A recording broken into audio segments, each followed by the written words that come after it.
Welcome to Morbid Outdoors, the podcast that ventures deep into the shadows of the wild.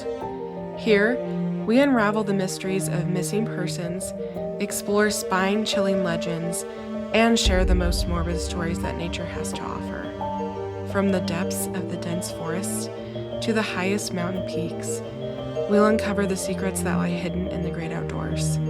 Join us as we navigate the eerie, the unexplained, and the terrifying. So if you dare, grab your gear and let's embark on a journey into the unknown. This is Morbid Outdoors.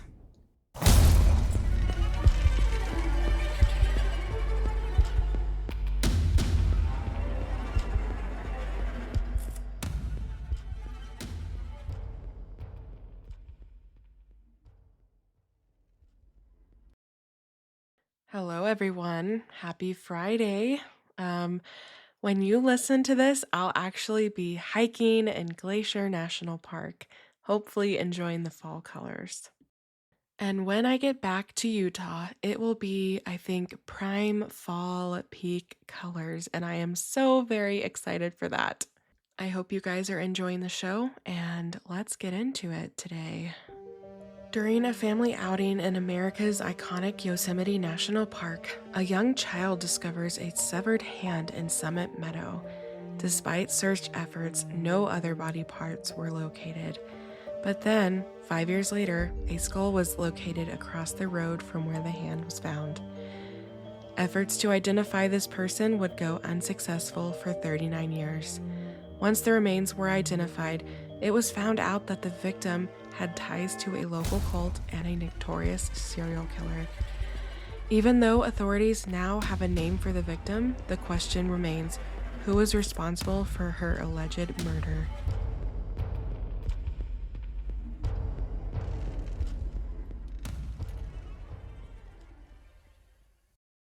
I also want to just address that I'm having some allergy and voice issues, so sorry if my voice sounds a little like scratchy or raspy. So, fun fact about Yosemite, I actually lived about 6 hours from Yosemite for an entire year, and I never visited, mostly because I broke my foot 2 days before I was supposed to go visit Yosemite. And then I couldn't, I was in a boot for 6 weeks. So, luckily, my husband and I are going to Yosemite next summer, and I'm very excited because I missed my opportunity first because I broke my foot. And Yosemite is notorious for its cold cases and missing persons, and this is one of them.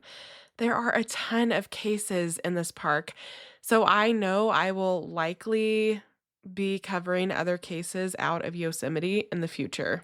First, reading one-star reviews.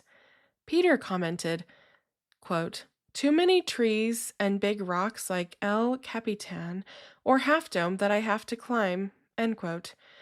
He also put an update on his review, and Peter said, "Did the 4 mile trail and it was beautiful, but I couldn't take photos because they didn't tell me to bring my phone or camera. Also, no cell service and water. Sorry all, it's not ADA compliant. There is no elevators or escalators. Also, no one was playing with a rattlesnake. He looked inviting." End quote. So this one I feel like is maybe a haha, like funny review, but very strange. Ricky said, quote, "I didn't get what all the fuss is about. There were no good bars and I had to walk too far to see stuff. Also looked nothing like the pictures on their ads. It was way prettier in person.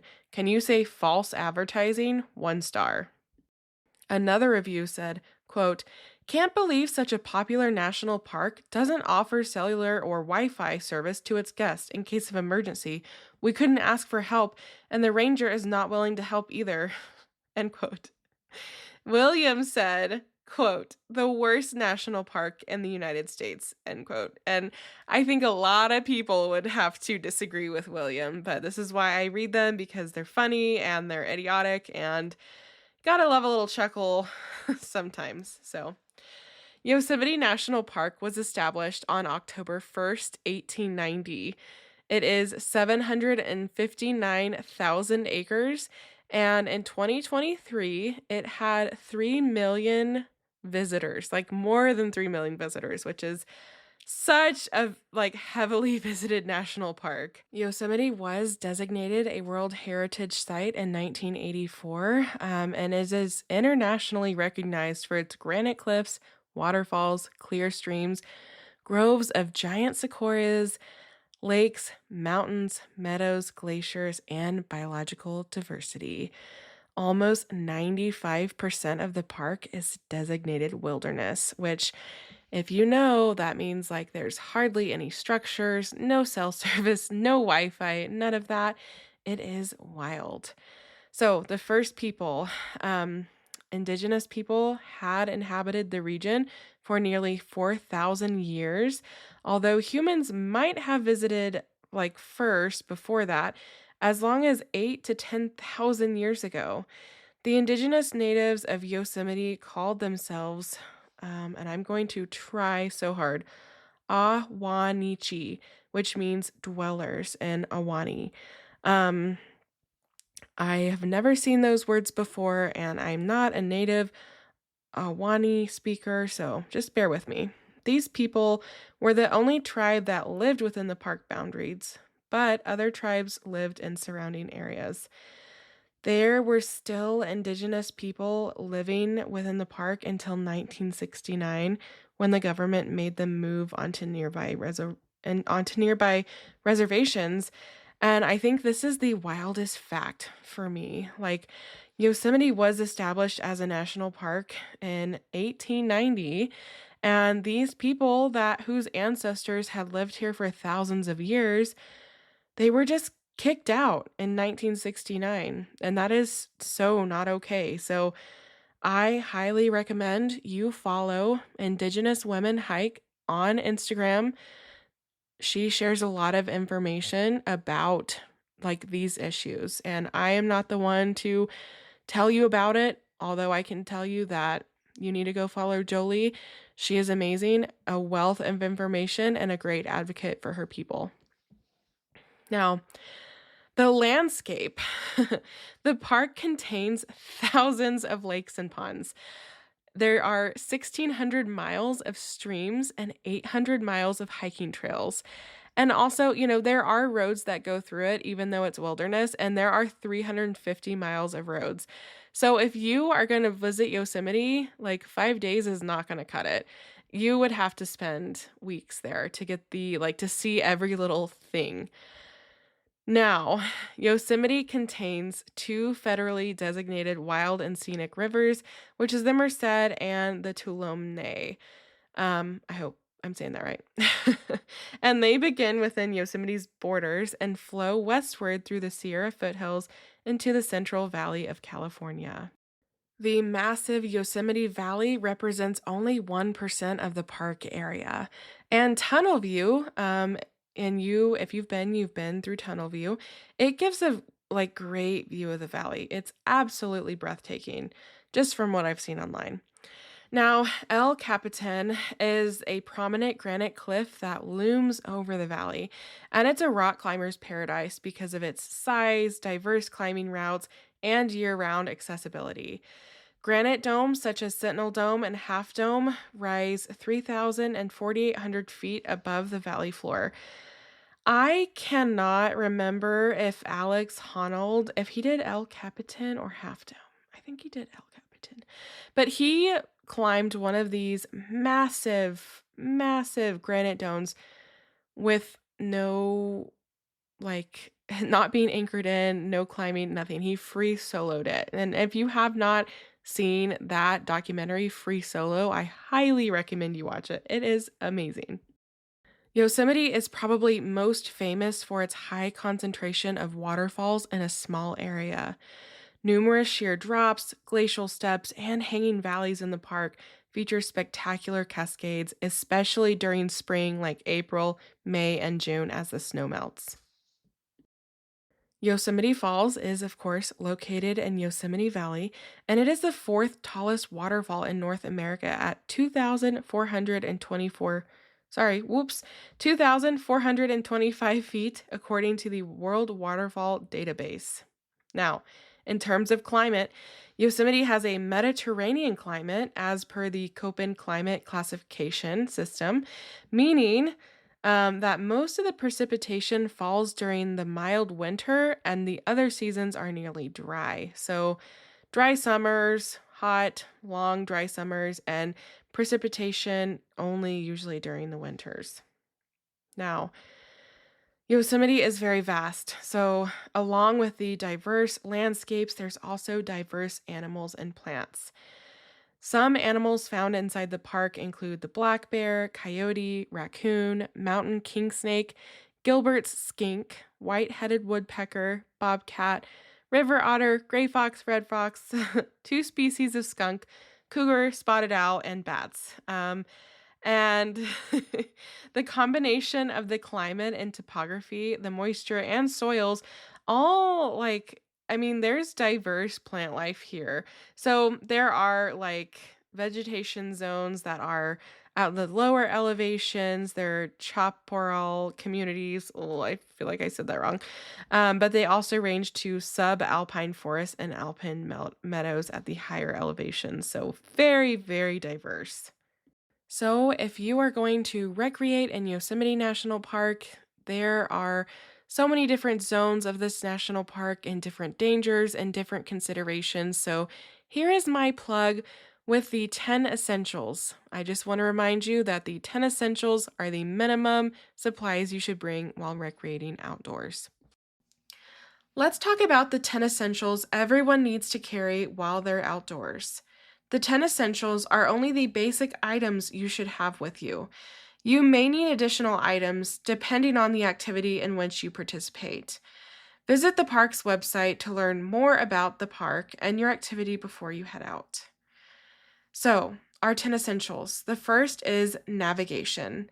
Navigation systems are used when planning your route before your trip and when you need help orienting yourself in surroundings during your activity. Know how to use a topographical or relief map as well as your compass or GPS unit before going out. So, when I say navigation, I mean you need a map, compass, and GPS system. Personally, I have a Garmin InReach Mini, and it is the best purchase I have ever made as it can save my life. The second essential is sun protection: sunglasses, sunscreen, and hat. Sun protection is necessary to protect your skin and eyes against harsh UV rays that are responsible for sunburns and skin cancer. Consider using sunglasses, sunscreen, and hats. Sun protection clothing, such as pants and long sleeve shirts, can also help minimize your exposure to the sun. The third essential is insulation: jacket, hat, gloves, rain shell, and thermal underwear. Nature is unpredictable. Be prepared for sudden changes in weather conditions. Pack an extra layer of clothing that reflects the most extreme conditions you could encounter. The fourth essential is illumination. Lighting is indispensable in the outdoors where there is no conventional light. Items include flashlights, lanterns, and headlamps. Headlamps are preferred light source because they are hands-free. Be sure to pack extra batteries. The fourth is first aid supplies. Be prepared for emergencies by packing first aid supplies with you. Start with a pre-made kit and modify it to fit your trip and your medical needs. Check the expiration date on all items and replace them as needed.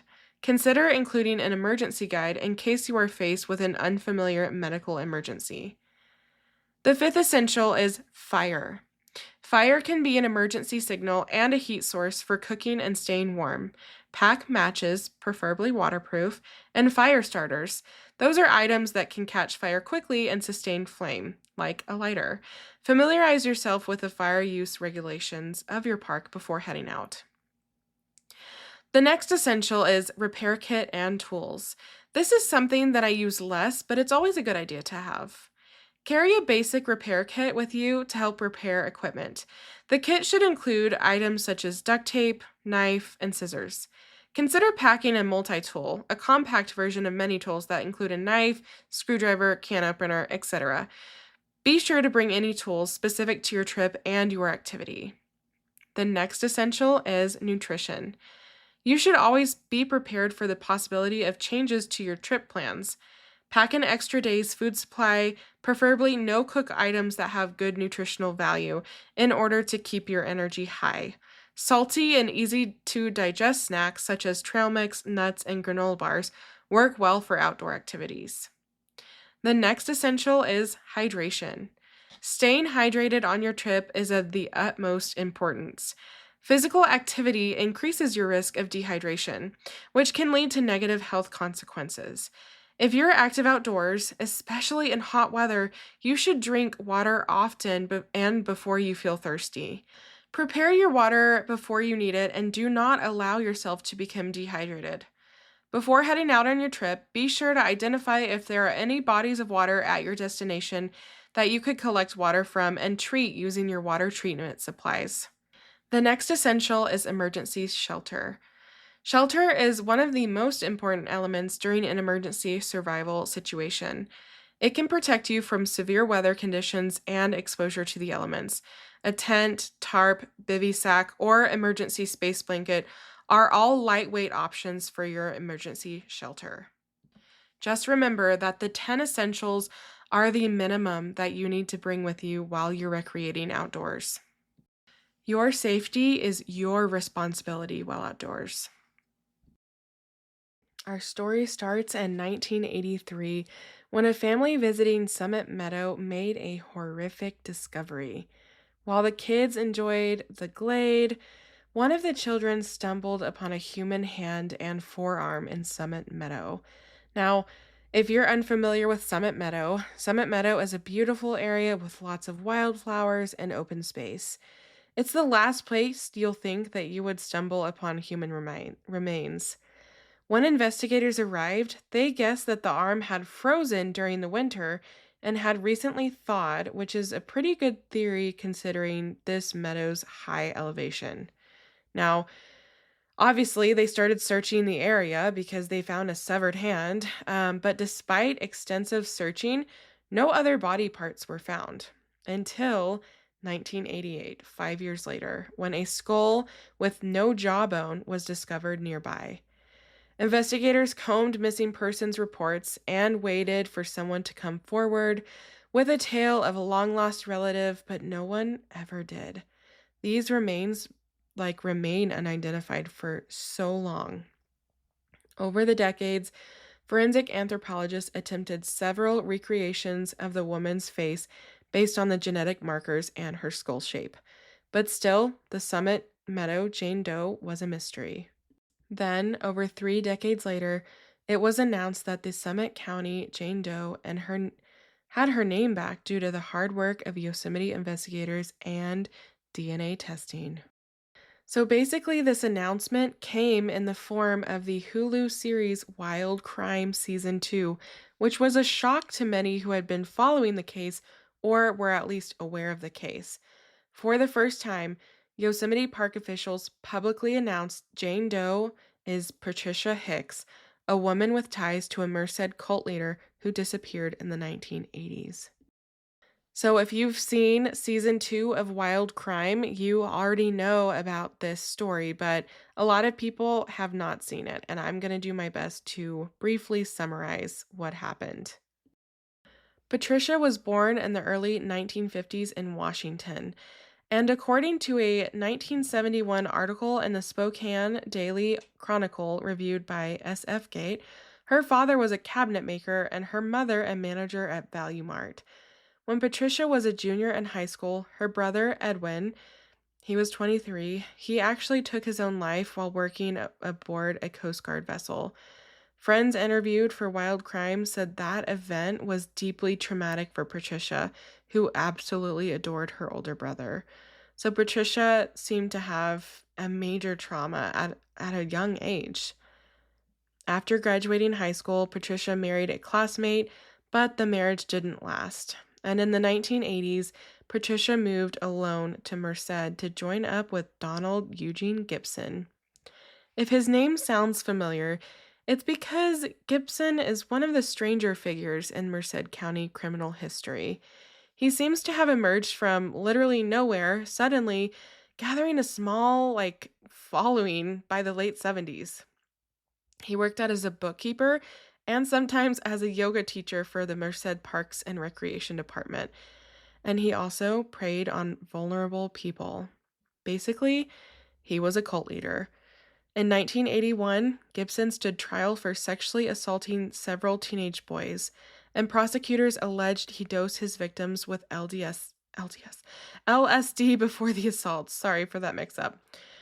Gibson was found guilty of 4 counts of sexually molesting minors, but inexplicably, he was allowed to go free on bond while awaiting sentencing. That's definitely like the old. Ugh, yeah, you know what I'm talking about. He failed to appear for his next 3 court appearances, and his attorney admitted to the judge that he hadn't been able to contact Gibson. A deputy district attorney told local media that they'd received tips that Gibson fled to Mexico. To this day, Gibson has never resurfaced, so he committed atrocious crimes, should not have ever been granted to be out on bond, fled the country, and has basically been able to escape justice, and that is not okay. Now, getting back to Patricia, the National Park investigators believe that Patricia was an acolyte of Gibson's, and after his conviction and the disappearance of Gibson, that she decided to pack up and head to Yosemite. According to a friend interviewed by Wild Crime, Patricia hopped on a bus from Merced to Yosemite around 1982 and was never seen again. And at this time, she was just 27 years old. But because of the state of the remains, it's not clear when Patricia died, although detectives think it was likely between fall of 1981 and spring of 1983. But that's not where this investigation ends.